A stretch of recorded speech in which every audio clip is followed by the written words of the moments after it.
Olá, alunos. Que bom, né? Estamos na última aula. Espero que vocês tenham curtido as últimas 5 teleaulas, né? E essa nossa teleaula é marcada pela revisão. Nós vamos fazer a revisão do nosso conteúdo, né? Vai ser uma breve revisão, né? Afinal, a gente falou muita coisa e eu acredito que deu para compartilhar um pouquinho do conhecimento com vocês. Vou passar as palavras para o professor Alan. E aí, Boa professor, tudo noite, bom? Boa professor. noite. Boa noite, alunos dos polos, os tutores. Como o professor já disse, hoje é a nossa última aula. É um prazer imenso estar com vocês. Eu acredito que vocês tenham conseguido captar um pouco da essência do conteúdo, da disciplina. Nosso objetivo é que vocês consigam pegar essas informações e colocar na vida profissional de vocês e, obviamente, fazer crescê-la. Então, hoje, nossa principal proposta é revisar tudo que já foi feito até o momento, tudo isso que nós falamos.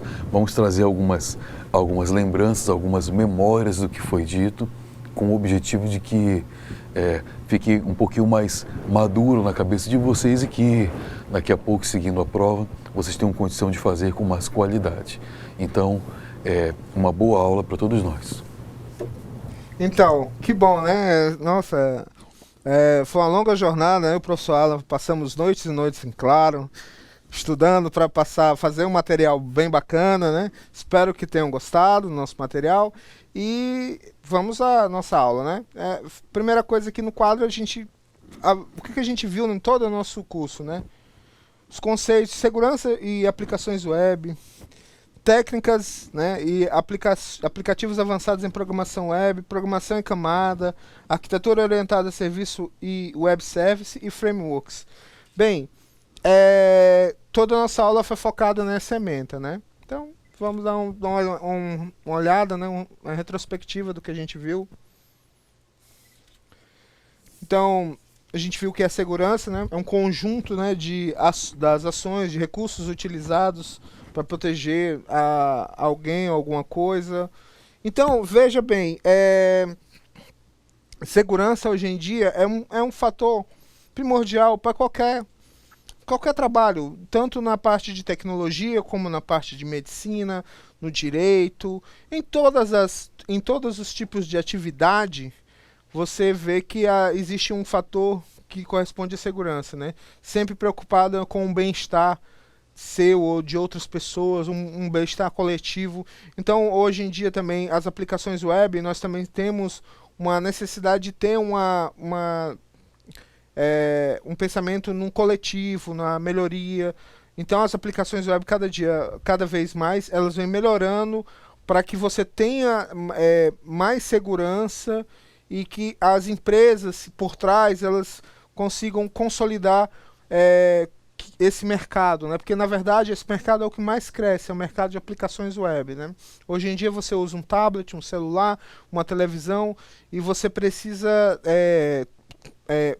fazer transações bancárias ou comprar alguma coisa. Então é importante você ter segurança nessas aplicações, né? Vamos pro próximo.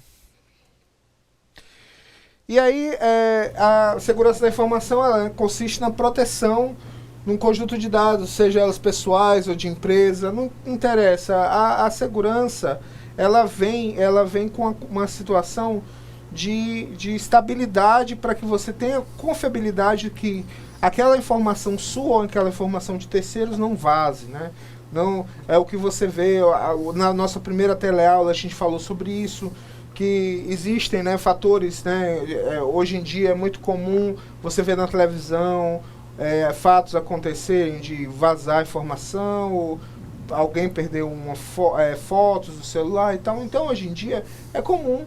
E a segurança da informação, existem pessoas que na verdade é o que vocês podem se tornar na hora que vocês forem escolher os cursos de graduação no futuro ou procurar uma profissão. Essa questão de segurança é um aspecto muito importante, sempre vai acontecer, sempre vai ser necessário.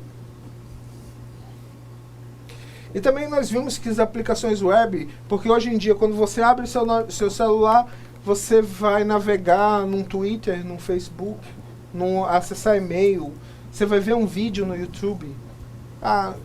São uma série de coisas que você faz no aplicativo, e aquelas aplicações são aplicações web. Ela pode ser uma aplicação nativa em Java, ela pode ser uma aplicação utilizando HTML5, enfim, existem vários tipos de tecnologia que estão embutidos nesses usos de aplicações web, né? Então é interessante hoje em dia, né, a gente entender um pouco, foi isso mais ou menos na primeira teleaula, entender um pouco do que é uma aplicação web, para que funciona. E aí a gente também quis mostrar também as possibilidades de você saber que era possível a gente encontrar amigos, acessar sites. Então, assim, a gente quis catalogar, eu e o professor Alan, todas as situações corriqueiras, né, de uma aplicação web. Para você ter uma noção, né? Eu quero encontrar um amigo, nunca mais vi, entro numa rede social, procuro. Eu quero trocar fotos com a minha família. Eu quero divulgar, eu quero compartilhar onde eu estou. Então tudo isso hoje em dia fazem parte de um leque de recursos, né, que essas aplicações permitem a gente utilizar. E também, na nossa primeira teleaula, além de a gente falar o que é a segurança, o que é a aplicação web, a gente também quis focar nos riscos, né? Tanto é que também nos recursos AVA, vocês se assistiram os vídeos, espero que tenham gostado. Tem vários vídeos bem interessantes que foram feitos na cartilha de segurança da internet do NIC-BR, né? Então, o que acontece? Às vezes você está usando a aplicação, mas não está pensando qual o risco você está ocorrendo. A gente quis retratar isso, né, na teleaula 1, para você começar a entender que existem alguns riscos, né, na hora que você vai utilizar essas aplicações, e você precisa, como você é um estudante na área de tecnologia, entender, porque você vai ser questionado isso por alguém, ou na hora de fazer uma entrevista. Você também tem que saber os prós e os contras quando você usa uma aplicação web. Então, eu e o professor Alan, a gente quis mostrar que existe uma gama de coisas certas, uma gama de coisas erradas, que é importante você ter um conhecimento, uma visão daquilo que você pode, até onde a fronteira, né? Eu e o professor Alan, sempre a gente quis falar da fronteira que a gente tem do certo e do errado. Vou passar a palavra para o professor Alan. Professor, e caros alunos, um aspecto muito importante relacionado ao risco está no discernimento da tecnologia. Nós citamos alguns exemplos aqui, como está no slide. O acesso a conteúdo, furtos de identidade, são riscos que existem em aplicações web, mas às vezes o risco que você também pode incorrer em ter é o risco de como desenvolver uma aplicação. Você tomar a decisão errada. O professor citou um negócio muito importante agora, que é a entrevista. É aquela que você ou faz a entrevista com alguém, ou você é entrevistado. Então, às vezes, uma resposta, às vezes uma decisão em cima de um projeto pode tornar a sua carreira, o seu profissional perdido. Então, por exemplo, se você vai fazer um sistema para um único computador, um sistema embarcado, um sistema que tem que funcionar em um processamento único, você pode errar em atender ou ir pela linha do web. Ou, se for o contrário, você vai fazer para múltiplos clientes, você vai errar se você responder para a entrevista que é um desktop. Então, existem muitos riscos relacionados com o desenvolvimento. A nossa intenção é que você consiga desmistificar, que você consiga interpretar a melhor forma para evitar os riscos comuns, para evitar a falta de segurança, que é o assunto principal, para evitar o furto de informações. Então, o risco está em todas as partes. É importante que você saiba discernir, que você saiba dividir, separar o que é uma coisa e outra coisa. Professor. Então, o professor Alan já falou tudo ali, né? Assim, essa a situação. A primeira teleaula foi justamente para esclarecer esses pontos, né? A gente não quis só assim falar uma coisa teórica e tal, que é maçante para você, né? A gente quis, por exemplo, nos recursos AVA, que a gente colocou os vídeos lá, para se tornar uma forma assim interessante de você visualizar o que está acontecendo de uma forma com aquelas imagens em quadrinho, né, em forma de quadrinho, que o NICBR fez, mostrando como funciona o botnet, como é a invasão e tal. Então, outra coisa que a gente também quis mostrar é a falta de conhecimento de várias pessoas, de tanto dos usuários normais do dia a dia, porque não é só, hoje em dia, não é só pessoas de trabalho informático que usam tablets, smartphone, óbvio, todo mundo usa, né?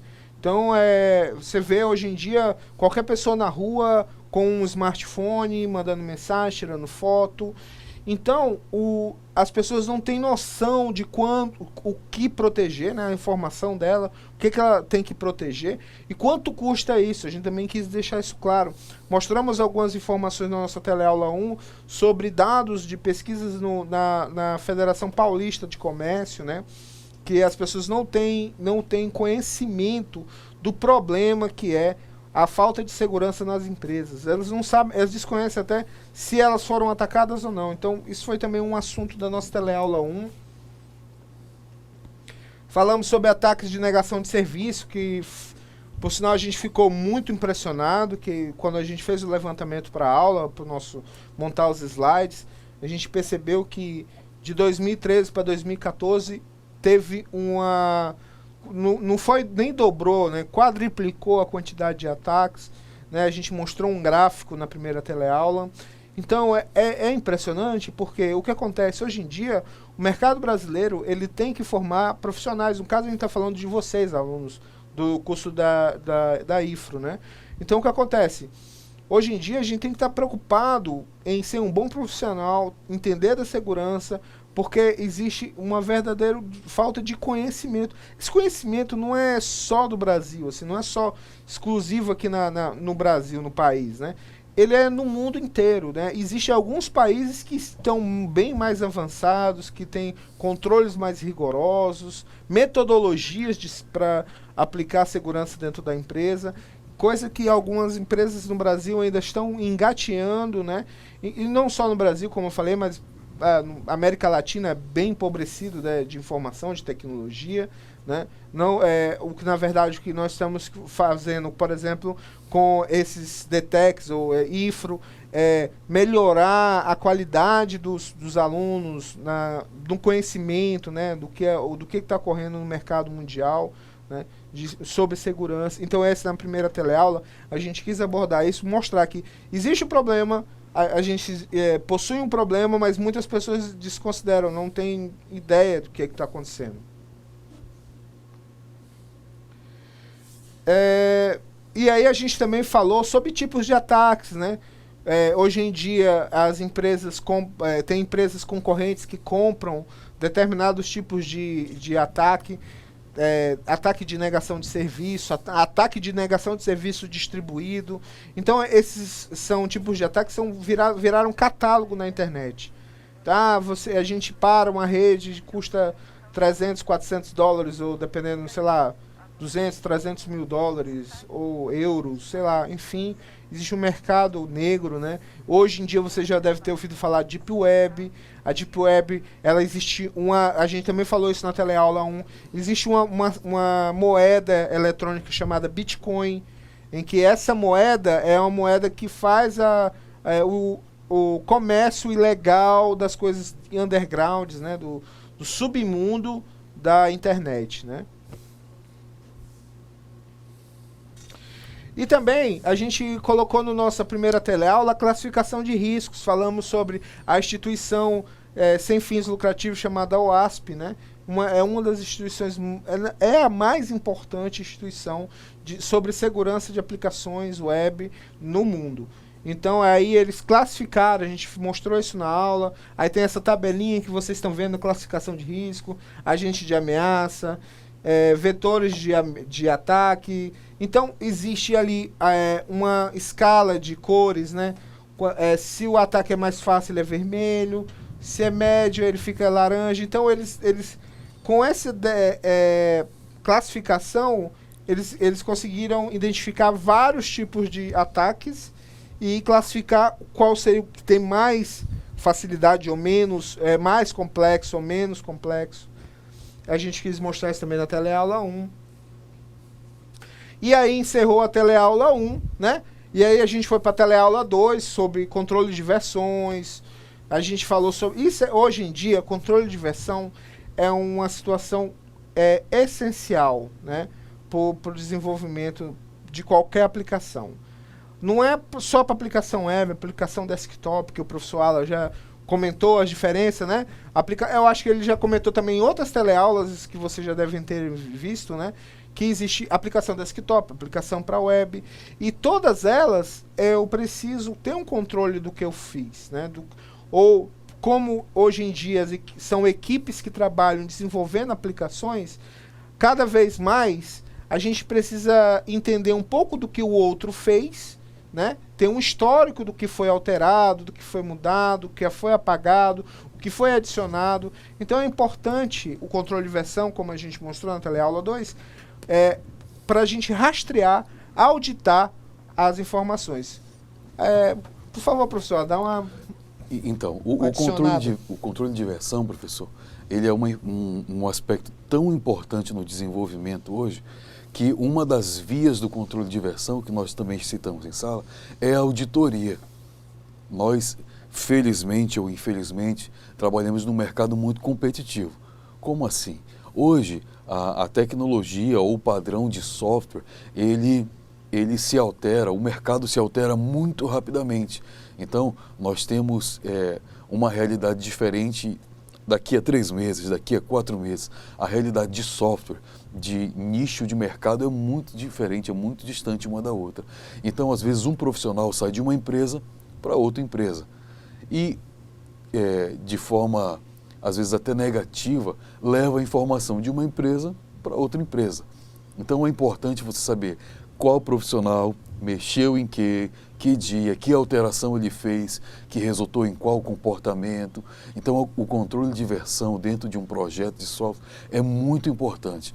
É muito importante do lado da gestão e do lado da técnica, do desenvolvimento da área técnica. Então, essa abordagem que nós fizemos é importante, nós inclusive citamos algumas ferramentas aqui, é importante que vocês, ao entrarem no mercado, ponham isso como uma ferramenta primordial para o desenvolvimento. Se vocês forem impelidos a trabalhar sem isso, mostrem as vantagens, porque é extremamente vantajoso para a empresa e para vocês como profissional. Com certeza, professor.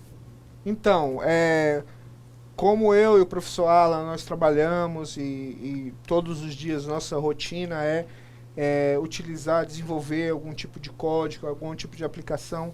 Então, notem que quando vocês entrarem nesse mundo que eu digo assim, do desenvolvimento, da criatividade, de vocês utilizarem o que vocês estão estudando para criar alguma coisa, é importante que vocês utilizem uma ferramenta como o Git, tá?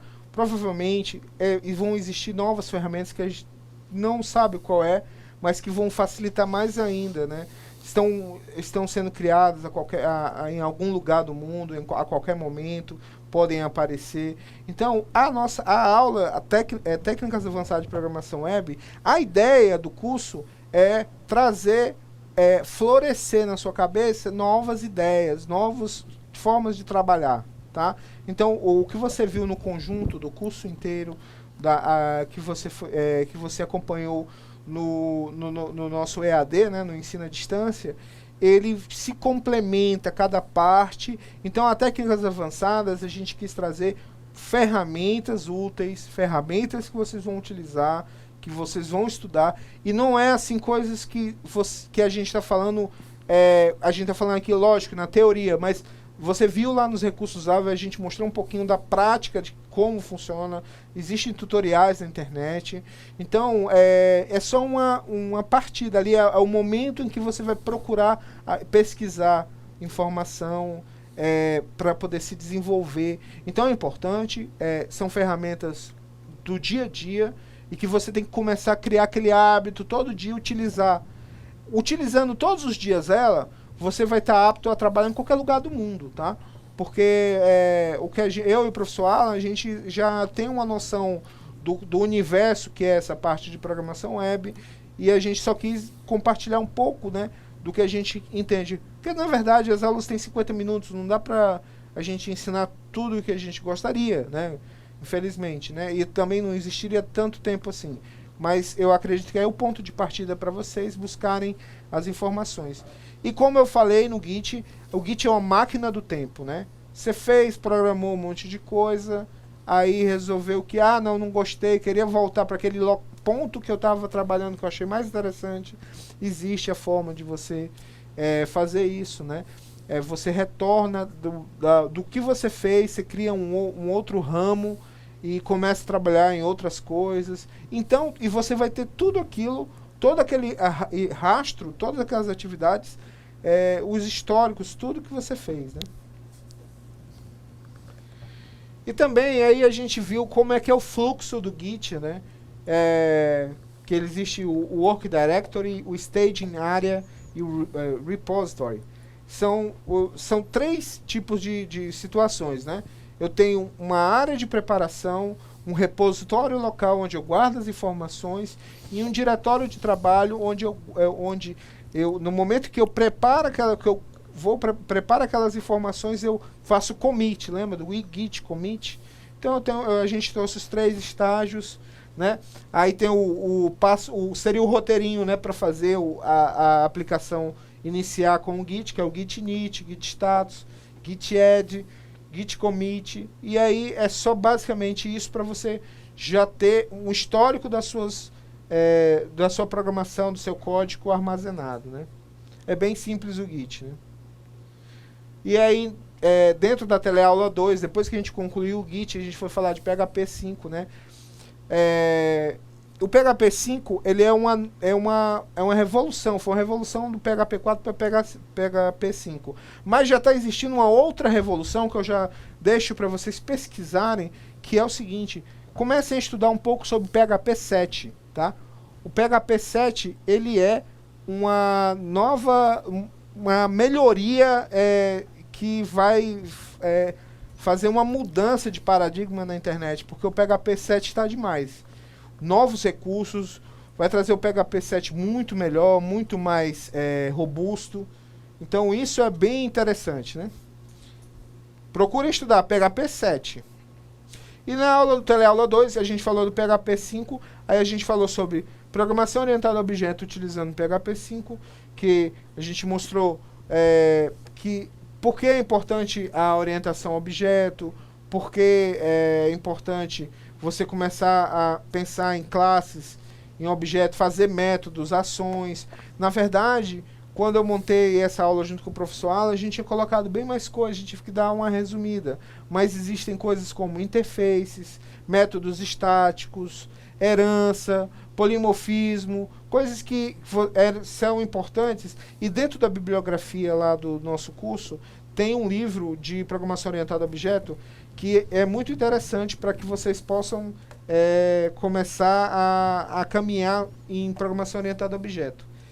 E quando a gente falou sobre orientação a objeto, a gente não falou por acaso. É porque existem vantagens em programar orientado a objeto. Quando você programa procedural e programa orientado a objeto, você vai notar o seguinte, que existe uma diferença muito grande, um verdadeiro abismo entre a procedural com a programação orientada a objeto. Porque a programação orientada a objeto, ela deixa o código ser reutilizado.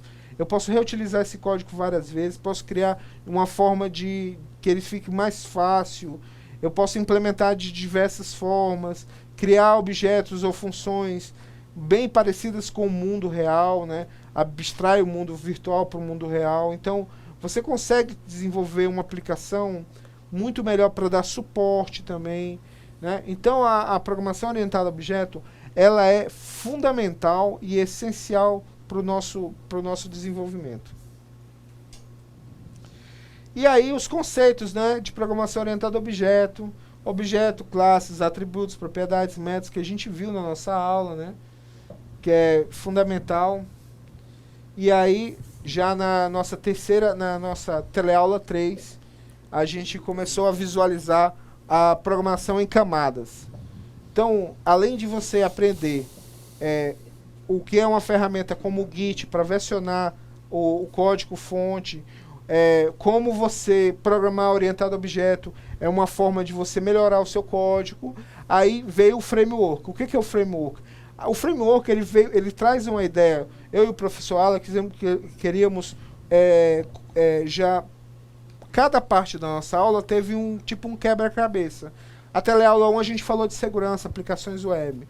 Na segunda aula a gente falou de versionamento e programação orientada a objeto. Aí na terceira aula a gente está falando de programação em camadas porque é uma arquitetura de projeto, um padrão de projeto. Então, o que acontece? Hoje em dia, programar usando um framework é muito mais fácil, muito mais rápido, se torna muito mais veloz e você consegue ficar seguro em relação ao código que você vai fazer. Você não vai permitir assim que facilmente uma pessoa vai invadir a sua aplicação, porque uma aplicação feita com framework, ela dá a garantia que ela está trabalhando de acordo com as seguranças que eu posso permitir para uma aplicação web. Então, trabalhar com framework é, na verdade, até um facilitador para que você desenvolva mais rápido, porque ele já tem várias bibliotecas prontas que você pode utilizar. A gente também falou sobre o gerenciador de dependências e a programação em camadas, ela tem 3 situações. Eu tenho a forma que eu entrego os dados, né, que é a forma de visão.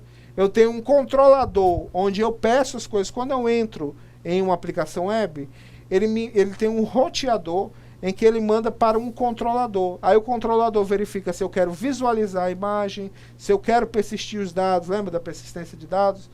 Se eu quero persistir os dados no banco de dados. Então, eu consigo fazer com que a minha aplicação trabalhe em camadas e elas são organizadas para se entenderem, se comunicarem entre si.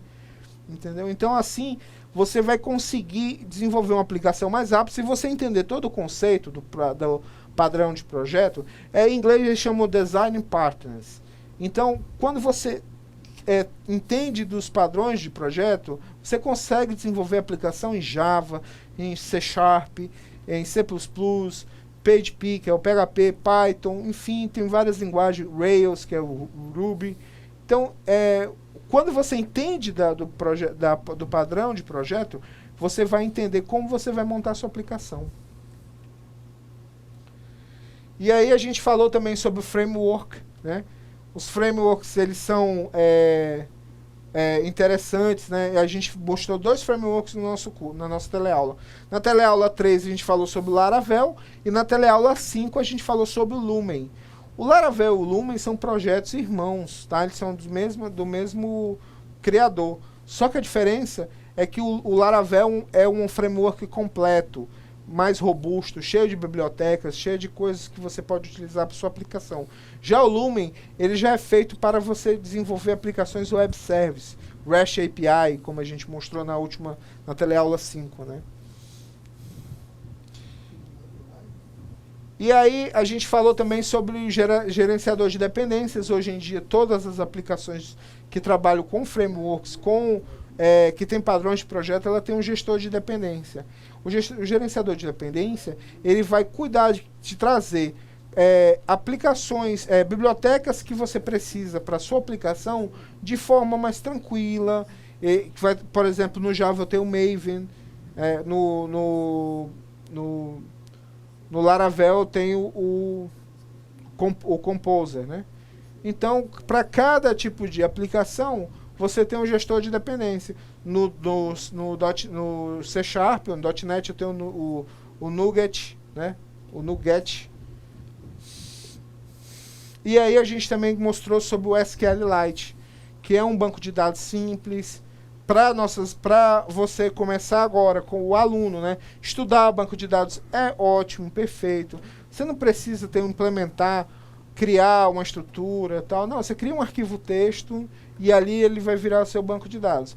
Você também viu na teleaula 3, teleaula 4, a simplicidade dele, né? A quantidade de requisições que ele atua. Ele não atua em todos os... Por exemplo, eu não vou colocar esse tipo de banco de dados numa empresa de grande porte. Ele realmente é para pequenas atividades, né? E uma dessas pequenas atividades que eu e o professor Alan, a gente ficou interessado foi porque, pelo fato de ser educativo, né? Você pode, simplesmente você cria um arquivo texto e começa a criar suas tabelas, registrar seus dados com linhas e colunas. Então, é bem interessante. E além disso, ele é livre, ele é gratuito, né? E aí, dentro do banco de dados, na persistência de dados, que a gente comentou na teleaula 4, a gente falou sobre Active Records. Active Records é um padrão de projeto também, né? Só que aí o que acontece? Ele é um padrão de projeto para você poder persistir seus dados. Na verdade, assim, o banco de dados ele é relacional, como a gente explicou na teleaula 4. Mas o Laravel ele é orientado a objeto. Então, como seria mais interessante ele criar objetos do banco como se fossem classes, como se fossem pertencentes a alguma classe, como métodos para gravar, para atualizar. Então a gente fez essa apresentação na teleaula 4 e o Active Records é justamente isso. Ele pega aquele banco relacional e cria uma camada para você acessar os dados ou persistir os dados de forma como se fosse uma programação orientada a objeto. Então a ideia do Active Records ele não é só do Laravel. Eu tenho no .NET, eu tenho no Java, né? Hibernate, NHibernate no .NET. Então tem vários tipos de ferramentas. O que você entende é o seguinte: a gente tinha que focar em PHP. Eu e o professor Alan, a gente focou no PHP, a gente focou no Python, não focou no Ruby, não, a gente focou no PHP.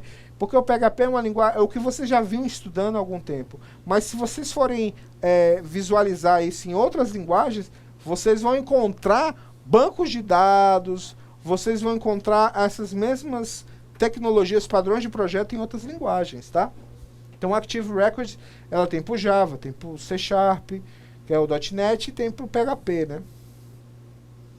E aí também fala a mesma coisa de Active Record, eu vou falar de gerenciador de relacionamento de objetos, né? Um ORM, um mapeador de objetos, né? Porque hoje em dia, além de você usar o padrão Active Record, você vai ter um ORM, que é um responsável para fazer esse tipo de utilização de padrão dentro da linguagem. No nosso caso, a gente viu na teleaula 4, que é o Eloquent do Laravel, que faz isso. O Eloquent é um mapeador de objetos relacionais, porque o nosso banco de dados é relacional, mas nossa linguagem é orientada a objeto. Então ele faz esse mapeamento do objeto com a nossa linguagem. Então hoje em dia é muito comum também, e como eu estou falando, existe no Java, existe no .NET, existe em outras linguagens também. Então é uma técnica de desenvolvimento utilizada para reduzir a impedância. Para reduzir, na verdade, assim, é aquilo que você utiliza para acessar um banco de dados hoje em dia, você não precisa estar tão preocupado em fazer statements, fazer declarações SQL, né?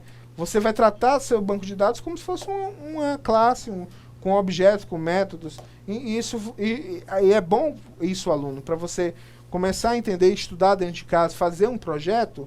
Faça um pequeno projeto, faça um cadastro de professores, de alunos, sei lá. Faça um cadastro dos itens que você tem no seu quarto. Comece a estudar isso, porque a programação você tem que sentar e pegar aquele projeto e escrever no papel, utilizar técnicas de modelagem, o ML e tal, para você trazer aquilo que está na sua cabeça e colocar no papel e transformar isso em alguma coisa no computador. Então, quando você utiliza linguagens com frameworks como Laravel, que utiliza a linguagem PHP e que tem padrões de projeto como no nosso caso a gente está falando do ORM, utilizando Active Records, você vai poder entender tudo como funciona uma programação orientada a objeto e tirar isso da sua cabeça, as coisas, as ideias que você tem, e transformar elas em um programa, em uma aplicação web. E aí a gente falou de Git, né? Falou controle de versão de código. Aí eu trouxe uma coisa que eu acho bem legal, bem moderna, que é o Migrations, que é migração, né? Em português. O Migrations é quando você quer versionar o banco de dados, tá? Então o banco de dados, ele geralmente Você faz uma modificação no código e manda para uma empresa e, não deu certo. Mas aí você mudou o banco de dados também.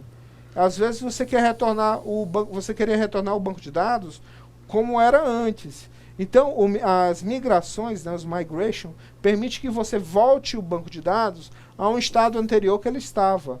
Então, isso também é um reflexo de técnicas avançadas de programação web, né? Porque além de você se preocupar com o seu código-fonte, você também se preocupa com o versionamento do banco de dados. Então, hoje em dia, mais e mais empresas, mais e mais programadores, eles conseguem fazer aplicações, voltarem com aquela máquina do tempo para um estado anterior. Não, hoje em dia, se você imaginasse, se você imaginar que há um tempo atrás a gente mudava a aplicação e alterava o banco de dados, e aí às vezes isso se tornava um problema, que a gente não tinha como voltar o banco de dados para um estado anterior. Com as migrações a gente consegue retornar o banco de dados com a situação anterior. E aí a gente, na nossa quinta teleaula, a gente falou sobre arquitetura, sobre SOA, né? Sobre arquitetura orientada a serviço, né? O que acontece, fazendo uma visão geral, né? Ou falar em inglês, overview, né? Fazer um overview é o seguinte: antigamente as empresas esvaziam diversos softwares. Imagina uma empresa como a IBM, vamos supor que elas têm vários projetos incubados dentro da empresa, com vários tipos de linguagem diferentes. Aí eles têm um cientista lá que trabalha com C, aí tem um outro que trabalha com C++, aí tem um outro que trabalha com Python, aí um outro... Então, várias linguagens que as pessoas estão utilizando, Java e tal. Aí eles utilizam... Aí eles precisam fazer com que essas aplicações que eles criaram, diversas aplicações da empresa, se comuniquem. Imagine várias tecnologias diferentes, linguagens diferentes, como é que eles iam fazer para se comunicar. Então eles criaram uma arquitetura orientada a serviço em que as aplicações correspondem, elas se comunicam, intercomunicando como aplicações em serviço. Então, assim, eu preciso de um serviço para emissão dos meus dados de nota fiscal, só que aí eu tenho que comunicar uma aplicação feita em Java com uma aplicação feita em C, que é uma aplicação muito velha, e essa aplicação Java é mais nova. Aí eu precisava de alguém que fizesse esse intercâmbio. Então eles criaram serviços para interconectar todos esses tipos de aplicações diferentes. Então essa é a ideia da arquitetura orientada a serviço. Né? E até aqui, dentro a mensagem que tem lá na nossa tela da videoaula, tem uma mensagem do Gartner Group que fala, né, que o SOA é uma abordagem arquitetural corporativa que permite a criação de serviços de negócio interoperáveis que podem facilmente ser reutilizados e compartilhados entre aplicações e empresas. Então, a ideia disso foi porque, como existia uma grande quantidade de tecnologia em uma empresa só, com vários tipos de aplicações, que essas aplicações me davam algum tipo de informação, era importante criar módulos que comunicassem isso para trazer uma informação só. Tá? Então, a arquitetura orientada a serviço é justamente isso. E aí, né, dentro desse slide também eu mostrei sobre como eu consumo a informação, como o cliente adquire essa informação, como ele trabalha com request, reply, que eu falei aí, que é o tipo de paradigma que é usado. Eu vou passar a palavra para o professor Alan para ele adicionar mais uma informação. Olha só, professor, o senhor falou agora de um assunto muito importante, que era a comunicação, ou intercomunicar entre linguagens e empresas, enfim. O modo que nós programamos hoje, o que nós programamos o computador hoje, a diferença entre 30 anos atrás está, na realidade, na forma como as aplicações se comunicam. Então, há 30 anos atrás, o if, o else lá da linguagem, a decisão, o modo de de interagir com os dados era exatamente como é hoje. A diferença é que de lá para cá foram colocados frameworks para facilitar o desenvolvimento, foram colocadas maneiras diferentes de se interagir entre as comunicações. Então, professor, antigamente nós tínhamos um banco de dados e se criava uma estrutura toda para conectar com aquele banco de dados. Sim. Era um conjunto de DLLs enorme, era um conjunto de, no caso do Java lá, um conjunto de arquivos já enormes para fazer a comunicação. Então, hoje está muito mais simplificado esse processo, está muito mais facilitado. O SOA, a solução SOA, ela vem para integrar e facilitar ainda mais. Nossos alunos que vão trabalhar com que já vão entrar agora nessa nova camada de desenvolvimento, eles vão trabalhar com algo já mais distribuído. Então eles vão trabalhar com aplicações que já vão se comunicar com diversos outros tipos de aplicação, vão trabalhar com aplicações que vão, ao mesmo tempo, estar disponíveis para o celular, para a web, para a TV. Então, o assunto de modelo de comunicação através de arquitetura, através de JSON, através de XML, é um assunto muito moderno, muito atual. Uhum. E com certeza é um tópico que eles precisam prestar bastante atenção. Então, e aí, como vocês viram na nossa teleaula 5, né, a gente, eu e o professor Alan, a gente ficou pensando, poxa, como é que a gente ia mostrar um API, um REST API, como é que a gente ia mostrar a ideia? Vocês viram que a gente fez uma aplicação que ela, na hora que eu colocava a cidade, colocava o ponteirinho do mapa lá. Aquele mapa não era a gente não fez um mapa. O mapa é do Google, a gente só vai lá, coloca aquela chave, autentica e tal, e ele traz informação. Então, essas informações, elas são modernas, como o professor Alan falou, é da atualidade, porque quando eu falo SOA não é uma linguagem, não é um framework, não tem nada a ver, não tem nada a ver com isso. Na verdade, é uma ideia de arquitetura, tá? Então, o engenheiro pensou, poxa, como é que eu vou fazer a interoperabilidade dessas aplicações? Como é que eu vou fazer várias aplicações conversarem entre si? Então, isso é uma ideia de arquitetura, né? De engenharia, tá? Mas, quando você estuda o SOA, na verdade, você está estudando Web Service, você está estudando REST API, né? Então, o que é hoje? O que é que está acontecendo hoje? Hoje, quando você vai no Google, no Instagram, eu acho que a gente fez também uma mostragem de um acesso, mostrando fotos, né? Eu colocava o nome da cidade, Porto Velho, ele trazia fotos do Instagram de Porto Velho. Colocava Canadá, ele trazia fotos do Canadá, do Instagram, porque ele acessava o API, né? Um serviço de programação avançada, uma interface de programação para a gente conseguir consumir informação, tá?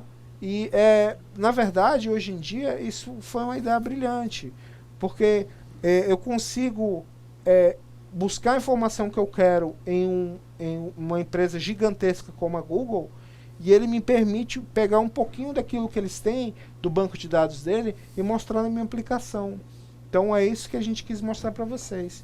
Então, o SOA, basicamente, eu consumo informação. Lá na telinha da teleaula, eu tenho uma imagem, né, mostrando um camaradinha pegando informações dos dados, e ele traz como é que ele solicita aquela informação, né, e como é que o que retorna aquela informação.